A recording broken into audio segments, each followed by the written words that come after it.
Hello बच्चों, राम राम। कैसे हो सभी? आई होप आप सभी बहुत अच्छे होंगे और अपने लाइफ में बहुत अच्छा कर रहे होंगे। क्लास 12 के एनसीईआरटी में हम लोग चैप्टर जो पढ़ रहे थे वो है principles of inheritance and variation.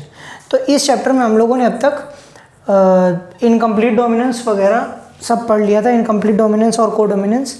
अच्छा, को डोमिनेंस के पीछे ही एनसीईआरटी एक ऐसी जीन बी जीन की बात कर रही है जिसमें कि जो कि अकेले दम पर दो फिनोटाइप को रेगुलेट कर रही है। तो भैया उस जीन को अगर जो एक से ज़्यादा कैरेक्टर को रेगुलेट करे, उस जीन को हम लोग क्या कहते हैं? उस जीन को हम लोग कहते हैं क्या? उस जीन को कहते हैं हम लोग प्लियोट्रॉपिक जीन, और इस फिनोमिना को कहते हैं प्लियोट्रॉपिज्म। तो हमने सोचा इसको यहाँ पर बता दें। और एक पॉलीजेनिक इनहेरिटेंस। ये वीडियो थोड़ा सा लंबा होने वाला है क्योंकि इसमें ही हम लॉ ऑफ इंडिपेंडेंट असॉर्टमेंट भी बताएंगे। अगर टाइम ज़्यादा हो गया तो नहीं भी बताएंगे, अगले वीडियो में उसको कंक्लूड करेंगे।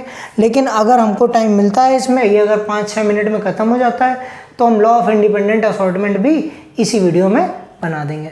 ठीक, तो भैया प्लियोट्रॉपी क्या होती है? भैया pleiotropy if one gene regulates the expression of more than one trait, मतलब एक से ज़्यादा ट्रेट को अगर एक्सप्रेस करे एक ही जीन एक से ज़्यादा ट्रेट के एक्सप्रेशन को रेगुलेट करे तो उसको क्या कहते हैं हम लोग? प्लियोट्रॉपिज्म कहते हैं, या प्लियोट्रॉपी कहते हैं। और इस जीन को कहते हैं प्लियोट्रॉपिक जीन। जैसे भैया एक मटर का दाना देखिए, मटर का दाना, उसमें भैया मटर के दाने में क्या होता है? स्टार्च होता है।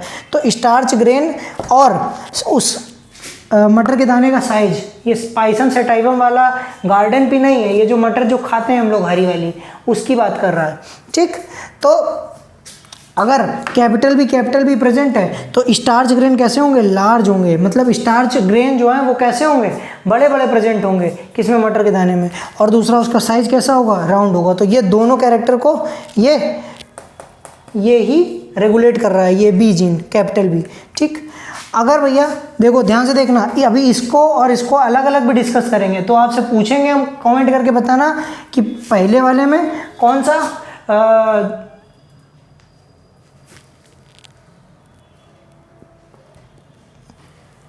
लॉ लग रहा है इसका, वेरिएशन और इनहेरिटेंस का, और दूसरे वाले में कौन सा लॉ लग रहा है।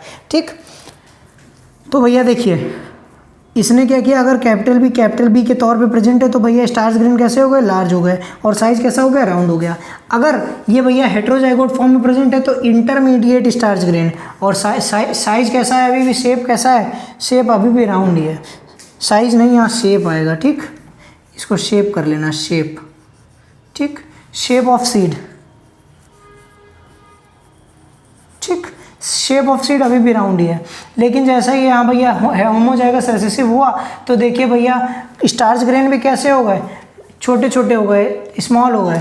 और भैया जो शेप है वो भी कैसा हो गया? रिंकल्ड हो गया।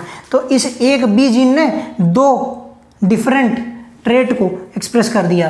तो भैया आप बता सकते हैं क्या कि ये जो ऊपर वाला ये जो ट्रेट चल रहा है, इस ट्रेट को आप किस तरह से देखेंगे? ऑप्शन है इनकम्प्लीट डोमिनेंस,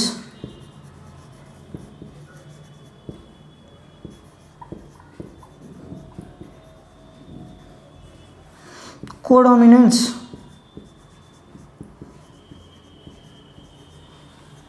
तीसरा ऑप्शन है डोमिनेंस,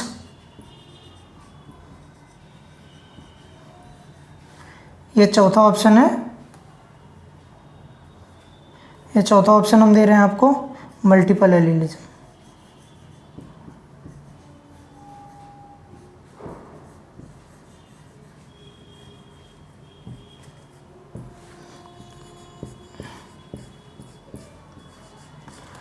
ऐसे लिख देना, पहले के लिए कौन सा आंसर सही है।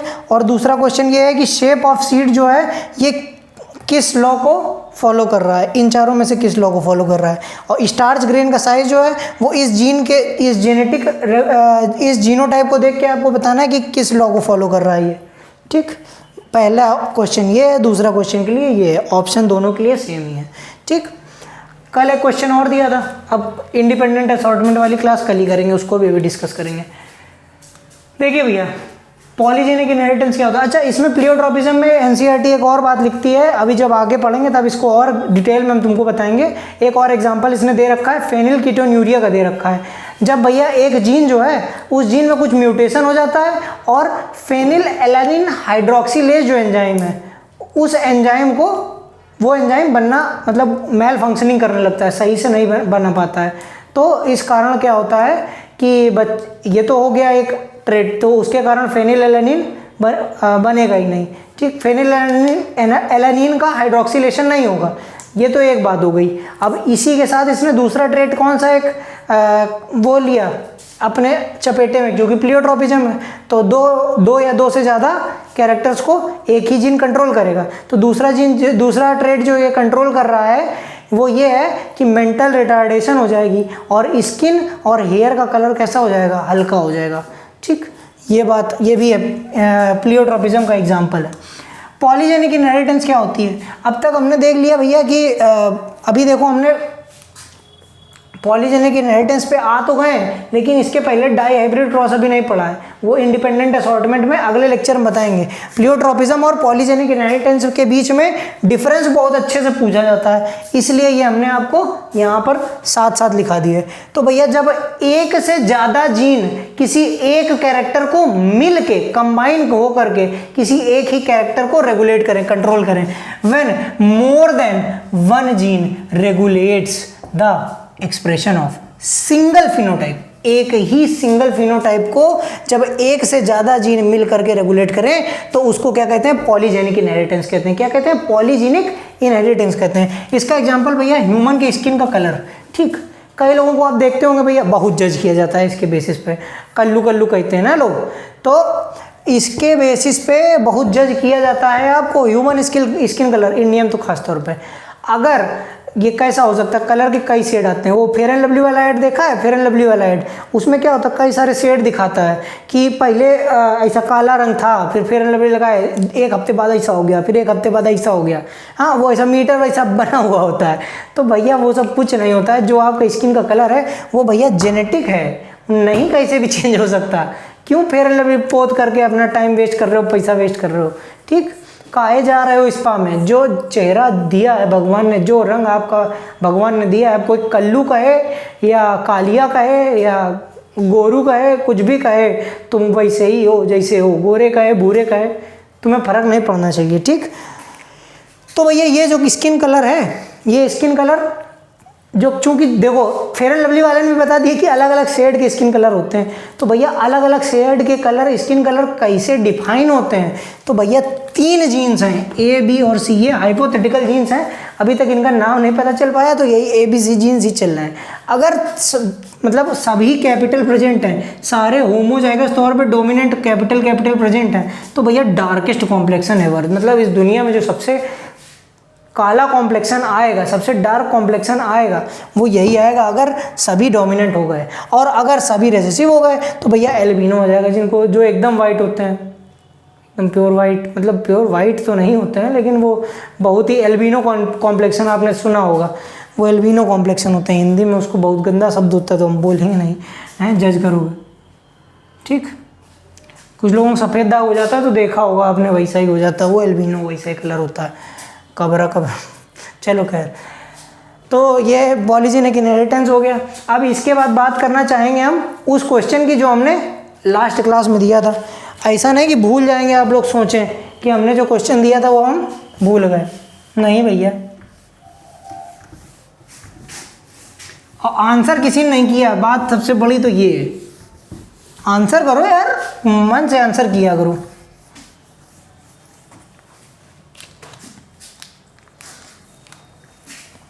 क्वेश्चन था कि ह्यूमन ब्लड ग्रुपिंग शोज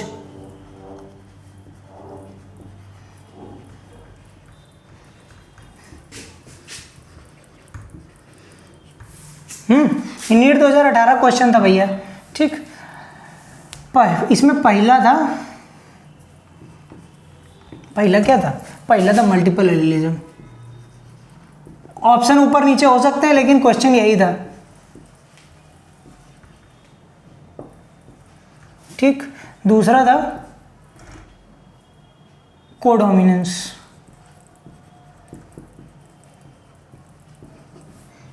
तीसरा था डोमिनेंस और चौथा था इनकम्प्लीट डोमिनेंस।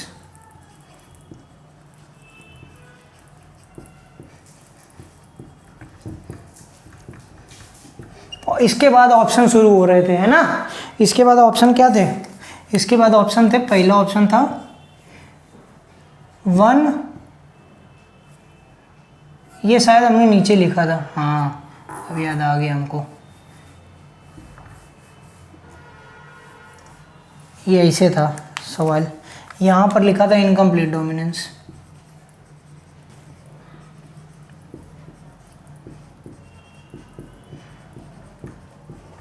यहाँ पे लिखा था डोमिनेंस।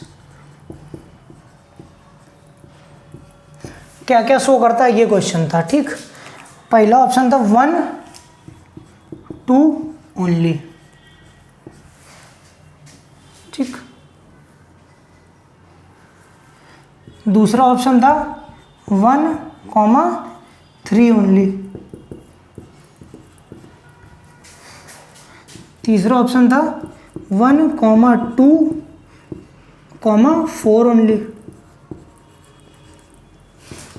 और इसके बाद चौथा ऑप्शन था 1, 2, 3 ओनली। इसका आंसर भैया आप लोगों ने अभी तक बताया तो है नहीं, जा करके वीडियो में देखना, जो जब देखे तो बता दे, कमेंट करें। इसका सही आंसर ये होगा भैया 1, 2 एंड 4। ये ज़्यादातर लोग टिक करके आते हैं, ये गलती हुई है लोगों से, तब मैं बता रहा हूँ नीट 2018 का सवाल था, इसका सही उत्तर ये है। लेकिन लोग ये टिक करके आते हैं, क्यों?